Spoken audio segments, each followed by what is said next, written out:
نحمده ونستعينه ونستغفره ونؤمن به ونتوكل عليه ونعوذ بالله من شرور أنفسنا ومن سيئات أعمالنا. من يهده الله فلا مضل له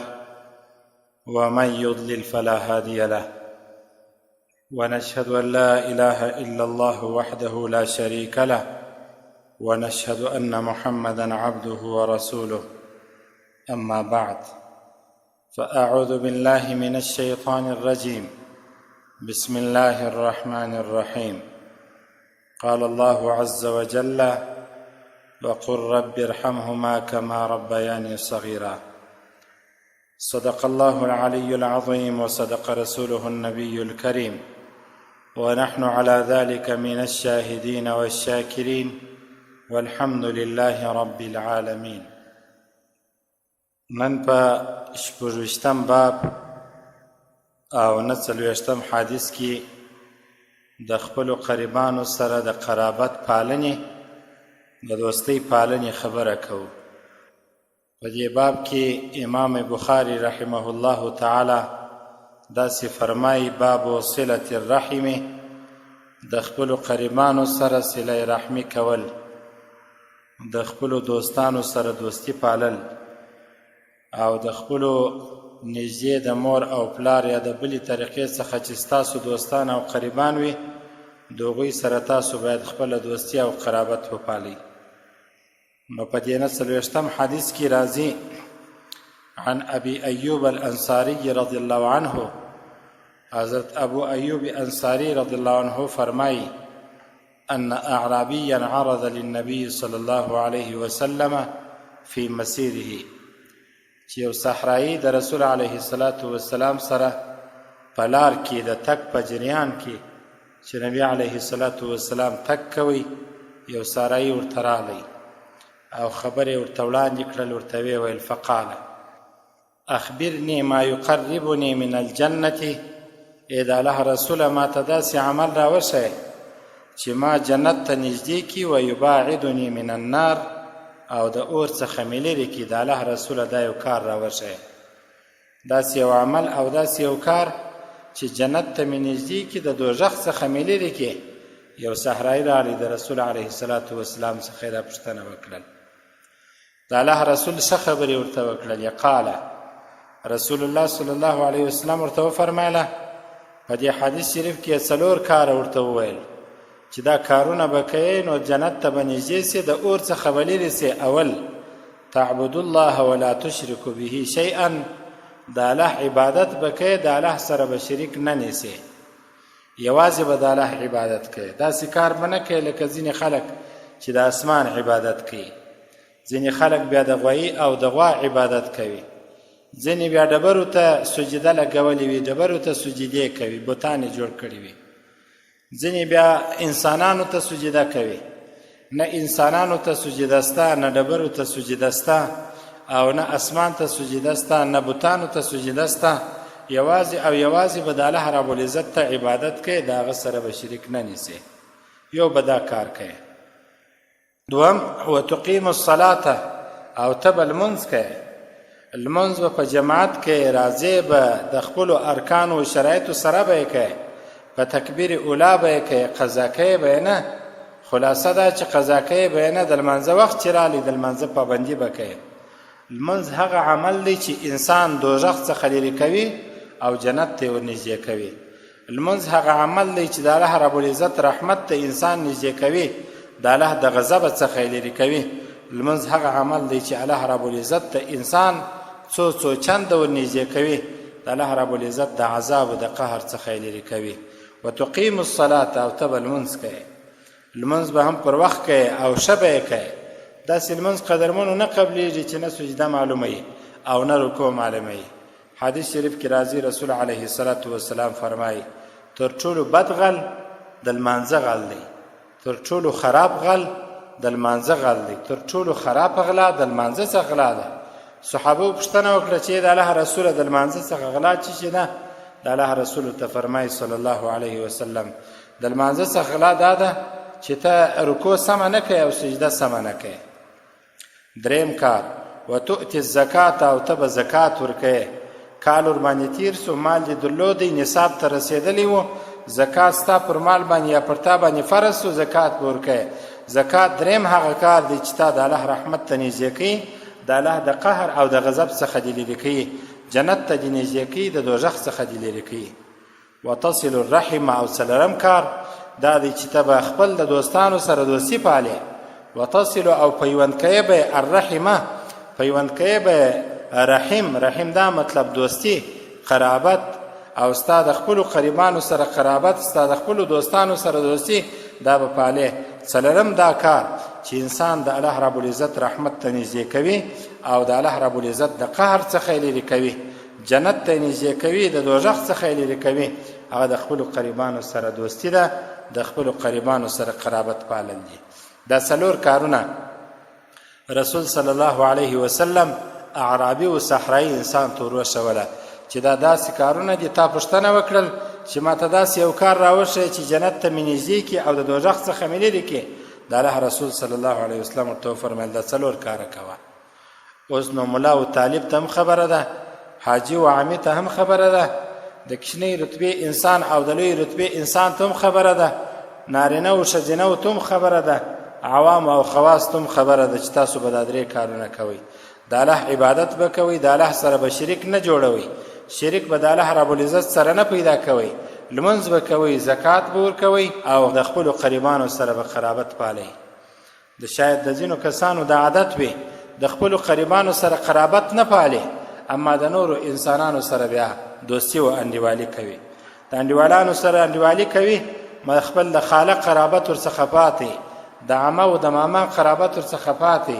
د خپلو نږدې د مور او د پلار له طرفه د دوستانو سره دوستي ځینې پاتې، مګر نورې انډیوالۍ بیا ډېرې پالي. دا ښه کار نه دی. اول هغه حقوق پر ځای سي چې الله رب العزت او رسول صلی الله علیه وسلم موږ په امر کړي یو. پنځوسم حدیث کې عن ابي هريره رضي الله عنه ان رسول الله صلى الله عليه وسلم قال، حضرت ابو هريره رضی الله عنه فرمایي چې رسول الله صلی الله علیه وسلم فرمایله، رسول علیه الصلاة والسلام څه فرمایل؟ خلق الله عز وجل الخلق، الله رب العزت مخلوقات پیدا کړل. الله رب العزت خلق او مخلوق پیدا کړي. فلما فرغ منه، چې کله الله رب العزت د مخلوق د پیدایش او د مخلوق د پیدا کولو څخه فارغ سو، قامت الرحم، صله رحمي ولاړه سوله، قرابت ولاړ سو، دوستی پالنه ولاړه سوله. فقال، نو الله رب العزت ورته وفرمیل ما څه پیښه ده او څه قصه ده، څه شي دی؟ دا ټوله مخلوق پیدا سوله، ته کومه ستونزه لرې، کم مشکل لرې، راته ووایه. الله رب العزت صله رحمي او قرابت پالنې ته وویله. قالت، صله رحمي وویله هذا مقام العائد بك من القطيعة، دا هغه ځای دی کم انسانان چې د صله رحمي د قرابت پالنې د شکولو څخه پناه غواړي، دا هغه ځای دی کم انسانان چې خدای په تا سره پناه غواړي چې ربه زه دوستي نش کوم، د خپلو قریبانو سره قرابت نش کوم، د خپلو دوستانو سره دوستي پالم، دا هغه ځای دی. الله رب العزت پوښتنه ځینې وکړل، قرابت او دوستي داسې ورته وویله. قال، الله رب العزت ورته وفرمیل الا ترضین، آیا ای دوستی، ای قرابت پالنې، ای صله رحمي، ته په دې باندې راضي نه یې ان اصل من وصلک و اقطع من قطعک، چا چې ته وپاللې زه هغه رانږدې کوم، چا چې ته ونه پاللې هغه د ځانه څخه لرې کوم، په دې راضي او که یا؟ الله ټوله مخلوقات پیدا کړله، الله رب العزت ټوله خلق پیدا کړي، صله رحمي ولاړه سوله، ورته ویې ویله، الله ورته وفرمایل چې څه پیښه ده؟ دې ورته وویله دا هغه ځای دی کوم انسانان چې قرابت او دوستي شکوي او په تا سره پناه غواړي چې موږ دوستي نه شکوو، دوستي پالو، قرابت نه پرې کوو، قرابت پالو.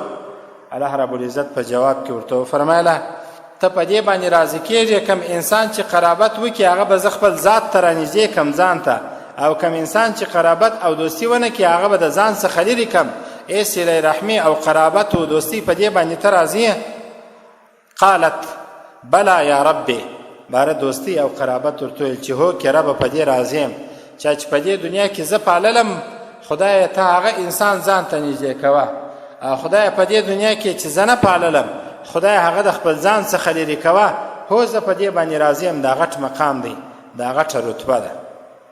قال الله رب العزت فرمایله فذلک لکی، داغه مقام او داغه رتبه ستا لپاره ده. که چا ته وپاللې زه ځان ته نږدې کوم، او که چا ونه پاللې زه د ځان څخه لرې کوم. ثم قال ابو هريره رضی الله عنه، وروسته ابو هريره رضی الله عنه فرمایله اقرأوا ان شئتم، تاسو د آیات ووایاست که ستاسو خوښه سي. فهل عصیتم ان تولیتم، و توقع دا ده، ارزو دا ده که تاسو ته د مځکې قدرت په لاس درسي ان تفسدوا فی الارض، نو تاسو به په مځکه کې فساد جوړوئ، وتقطعوا ارحامکم، او تاسو به خپلې دوستي کوئ. یا داسې کار مه کوئ. د چا که زور ورسېدی، که د چا وس ورسېدی، که څوک په محتاجه نه و، که څوک غریب و پروا نه لري، که څوک شتمن انسان و دوستي دې پالي، قرابت دې پالي، د مور او د پلار له طرفه څخه د قریبان او دوستان پالي، دا هغه مقام دی، دا هغه رتبه ده چې الله رب العزت په حدیث شریف کې د رسول علیه الصلاة والسلام په ژبه صله رحمي ته دا مقام او رتبه ورکړې ده.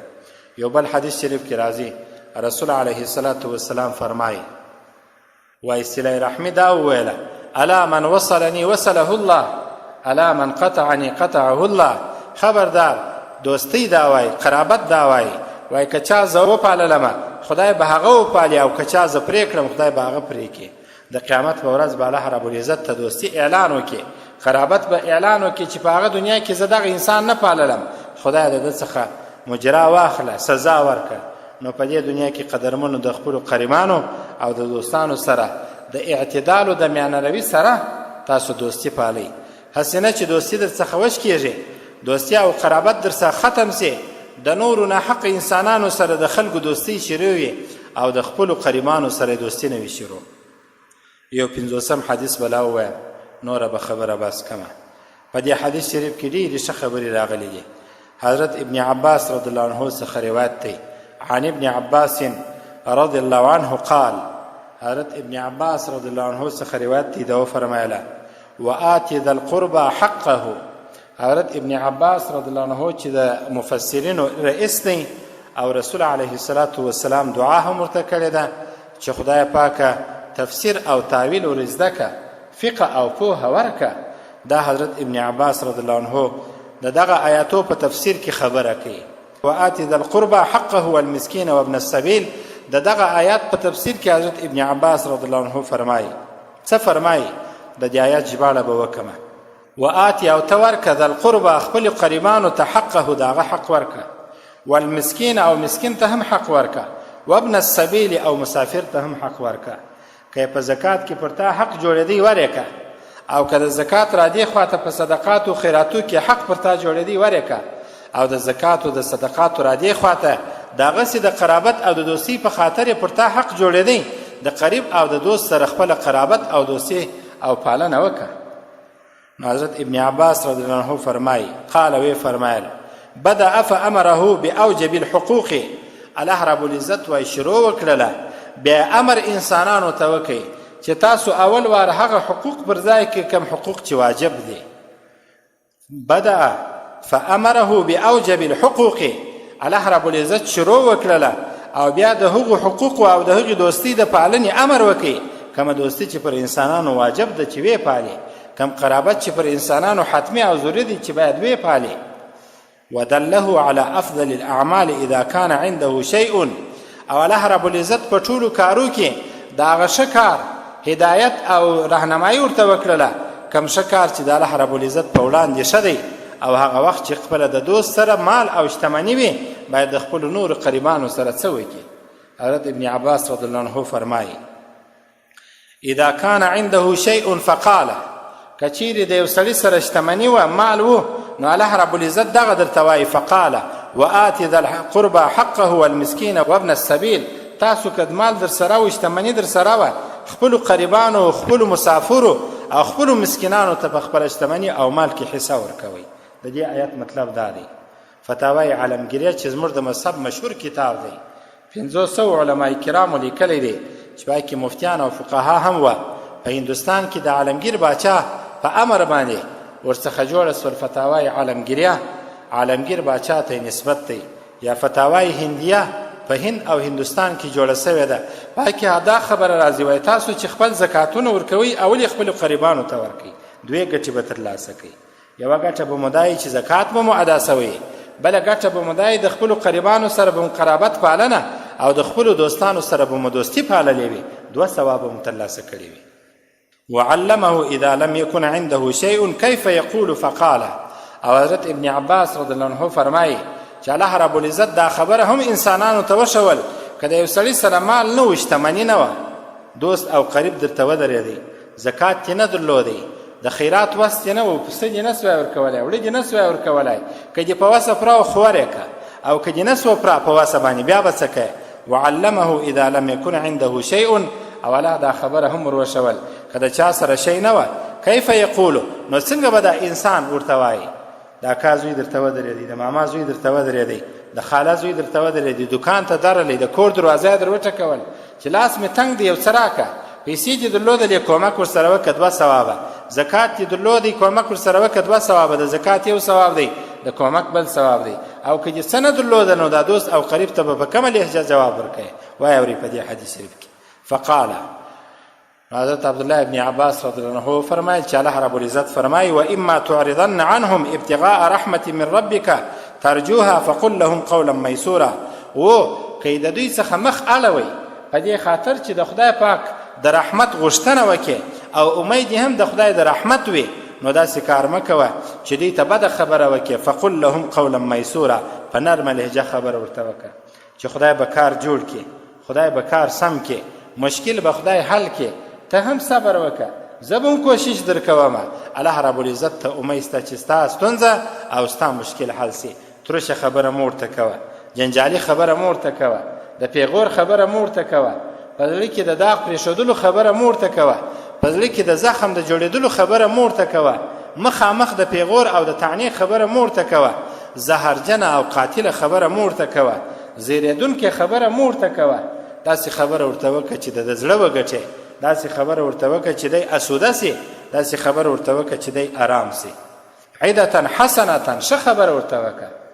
بیکاره خبره مور ته کوه شکنځل مور ته کوه دا مور ته وایه چې سپینې دې پرېږده ځوان نو کار وکړه دا مور ته وایه که دې په وسه پوره ورسره وې که دې په وسه نه وه پوره نرمه خبره ورته وکړه لهجه سمه که كأنه قد كان ولعله ان يكون ان شاء الله داسې خبر ورته وکړه ورته ان شاء الله امید ستا مخکې خو کار جوړ اوس کار جوړ نه دی که خدای زما کار را جوړ کړي ان شاء الله تعالی کومک به در سره وکړم زه به هم کوشش وکړم زه به هم وس نه سپموم ته هم وس مه سپموه ته هم هڅه کوه زه به هم هڅه وکړمه داسې خبرې ورته کوي قدرمنو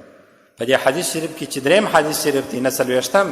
حدیث مې درته ووایه 50م مې درته ووایه یو 50م مې درته ووایه په دې ټولو حدیثو کې ټینګار دا دی چې د خپلو قریبانو سره قرابت او دوستي پاله شکوه یې مه په هېڅ صورت کې هم مه شکوه په غم کې به دوی در سره شریکان په شادي کې به دوی در سره شریکان پردي خلک ستا غم تر یو ځای نسي وړلی دوست غم تر یو ځای پر اوږو وړلی سي ستا دوست کې دا طاقت شته چې ستا غم ستا سره وګالي ستا سره د غم پر کمبله کښېني او ستا سره د خوشحالۍ پر ټغر باندې کښېني او که دې دا کارونه نه کوله سمه ګزاره دې نه کول صله رحمي دې نه پالل ستا څخه قریبان لاس اخلي وروسته حضرت ابن عباس رضی الله عنه دا آیات ووایه ولا تجعل يدك مغلولة الى عنقك او خپل لاس وغاړې ته مور اچوه یعنی څه مطلب لا تعطي شیئا داسې مه کوه چې هېڅ شی نه ورکوې هېڅ شی نه ورکوې بس ځان بخیل کې لاس یې غاړې ته ورواچوي چې هېڅ نه لرم ولا تبسطها كل البسط تعطي ما عندك او مه داسې کوه چې دا لاس ډېر پلاخ کې د جیب څخه چې هر څه لرې هغه ورته راوکاږې مه د قریبانو سره داسې کوه چې لاس یې ټینګ نیولی بخیل مه داسې کوه چې لاس یې ورته غوړولی وي هر څه چې په جیب کې لرې په تجرۍ کې هغه ټوله ورکړې میانه روي کوه اعتدال کوه فتقعد ملوما حضرت ابن عباس رضی الله عنه دا آیات ووایه که دې داسې کار وکړئ که دې بیخي بخیلي کوله شی دې نه ورکول یا بیخي دې سخا کول هر شی دې ورکول باره په داسې حال کې کښېنې ملامت به یې ځان باندې به ملامتیا وایه چې څه مې وکړله کشکې چې مې یو څه ورکړي وای کشکې مې چې ټوله نه وای ورکړې نو داسې کار کوه مه ډېر ورکوه مه بیخي لاس دې نه ګرځوه مه بیخي لاس ورېله کوه میانه روي کوه حضرت ابن عباس رضی الله عنه فرمایله یلومک من یأتیک بعدو که دې ټوله شان ورکوله او وروسته یو څوک درته رالی په قریبانو کې بیا دې یو څه کومک ورسره ونه کوي باره تا ملامتوي وایي وروره پلانکی کال پلانکی دا 10 کاله کېږي ته زما سره کومک کوې دا کال یې ولې نه کوې باره دې ملامتوي ولا یجد عندک شیئا او ستا سره بیا شی په یې هم نه دته به هم معلومیږي چې ستا سره شی نسته باره به نو په دې حال کې فتقعد ملوما محصوره باره به زهرجن د ګرومجن ناست یې غمجن به ناست یې حسرت به کوې ارمان به کوې قال حضرت ابن عباس رضی الله عنه فرمایله قد حسرک من قد اعطیته باره دې هغه څوک هم ملامتوي چې تا به پخوا یو شی ورکوئ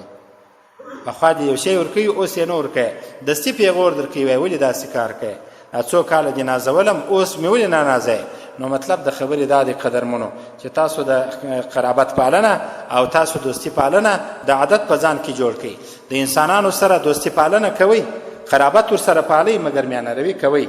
داسې هم مه کوئ چې د خپل کور ټوله شان ورکړئ داسې هم مه کوئ چې خپل د کور ټوله شان نه وګرځوئ کله چې ضرورت سو د خپل وس سره سم د دوی سره ګزاره کوئ خپل وس ورسره شریکوئ په دې کې ډېر خیر وي الله رب العزت په د قیامت په ورځ او په دې دنیا کې هغه انسانان جنت ته نږدې کوي کم انسانان چې په دې دنیا کې د خپلو قریبانو سره قرابت پالي په دې دنیا کې د خپلو دوستانو سره دوستي پالي او د دوستۍ او د قرابت پالنې غوښتنه همدا ده چې په دې دنیا کې که چا دوستي وپالل قرابت یې وپالي الله رب العزت به جنت ته نږدې کړي حدیث شریف کې راغلل او د دوزخ او د اور څخه به یې لرې کړي الله دې موږ د دوستۍ او د قرابت پالنې په خاطر جنت ته نږدې او د دوزخ او د اور څخه لرې کړي واخر دعوانا